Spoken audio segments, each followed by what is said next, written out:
కారణం ఏమంటే నిన్న మన జగత్ విఖ్యాత్ రెడ్డి గారు అంటే అదే అఖిలప్రియ గారు సోదరుడు ఆళ్ళగడ్డ యువ నాయకుడు ఆయన పాపం నిన్న లోకేష్ గారిని కలవడం జరిగింది.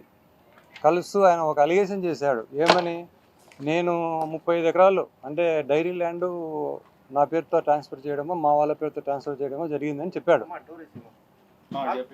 నేను ఒకటే ఛాలెంజ్ చేస్తున్నాను, 35 ఎకరాలు కాదు కదా, ఒక సెంటు సింగిల్ సెంటు ఎస్వి జగన్మోహన్ రెడ్డి పేరుతో కానీ ఆయనకు సంబంధించిన కుటుంబ సభ్యులకు కానీ ఆయన ఎవరికైనా సరే అనుచరులకు కానీ ఎనీ డైరీ ప్రాపర్టీలో ఒక నంద్యాలదే కాదు ఎనీ ఇక్కడ చాలా ప్రాపర్టీస్ ఉన్నాయి డైరీలో. కర్నూలు మిల్క్ యూనియన్లో చాలా ఉన్నాయి. ఇక్కడ 5 acres ఉంది, అక్కడ 50 acres ఉంది. ఆయన మర్చిపోయాడు పాపం, 35 అనుకుంటారు, 30 కాదు, అది 50 acres ల్యాండ్. అది ఏమి బిఎంసీలు ఉన్నాయి, 23 బిఎంసీలలో 10 బిఎంసీలు మా సొంత ప్రాపర్టీస్. ఈ ఎక్కడే కానీ దీనిలో ఒక సెంటు స్థలం కానీ నా పేరుతో కానీ చేంజ్ అయ్యింటే ఏలినేషన్ అయ్యింటే వాళ్ళ గవర్నమెంట్ ఉంది, సంవత్సరంన్నర ప్రభుత్వం వచ్చి, మీరు ఎటువంటి దర్యాప్తైనా చేసుకోండి. ఓకే చేసుకొని నిరూపమైతే నా యావదాస్తి నాకు వచ్చిన ప్రాపర్టీ మొత్తం మీకే ఇచ్చేస్తా. లేనిచో మీ సిస్టర్ గారు అఖిలప్రియ గారు రిజైన్ చేస్తారా? నా ఓపెన్ ఛాలెంజ్.